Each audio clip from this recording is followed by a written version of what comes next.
Hey guys, Troy Dooley, the Beachside CEO, just coming off of a wild and crazy time in Atlanta, and it's interesting. I want to share just for a second because this is a very special day. Turn the radio down a little bit.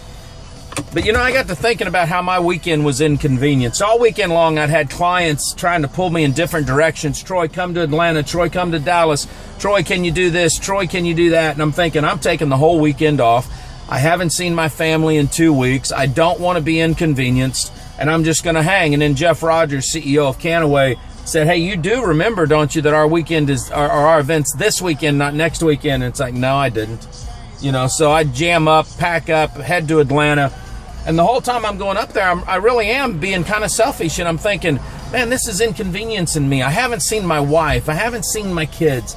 Got up to Atlanta, and I tell you, the coolest part for me wasn't the Canaway event. I got to hang with some of the Buffalo Soldiers, a 1%er, African-American bikers organization, and they were on a run this weekend raising money for their fallen members. And if you guys know anything, you can go see the movie Buffalo Soldiers. These guys are veterans. They are a black organization dating back, I believe, to World War II. Maybe even deeper than that. I think it did. I think they rode with Custer. And I mean, it's beautiful when you look at this. But it started to cause me to realize after the event, I'm driving back home, my poor little life was inconvenienced.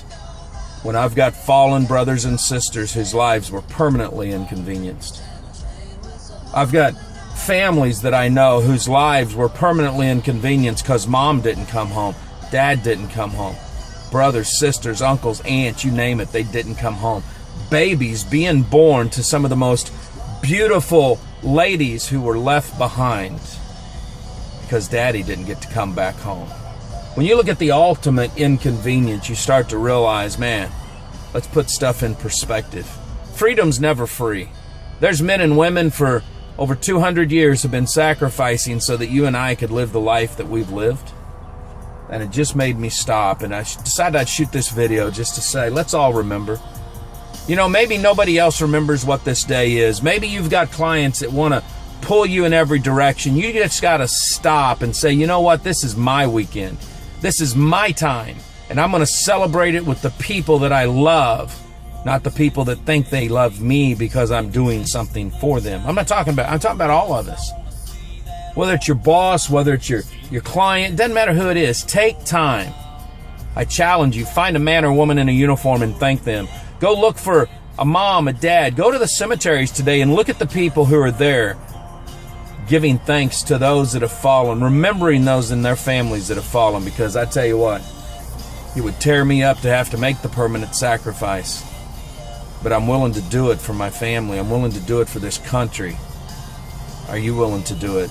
Maybe you won't do it for your country, but are you willing to do it to actually make your life better? Are you willing to make the sacrifices you need to give your family what it is that they deserve, to give your community what it is they deserve? There's so much here that we just need to sit back and give thanks for. Whether you're thanking the man upstairs who's given you life, or you're thanking the one who's given you life because they've fallen on the front lines. I want to thank all my brothers and sisters in the Marines, Semper Fi, all you in the other branches of the service, hoorah. And for you families that have been left behind, who sacrificed their loved ones, your sacrifice is priceless, and no words can actually express my love for what you have done, because it's changed my life and my family's life. Thank you. Folks, live life like it's an epic adventure. Stay dangerous, stay strong. And if you're in America, then act like it.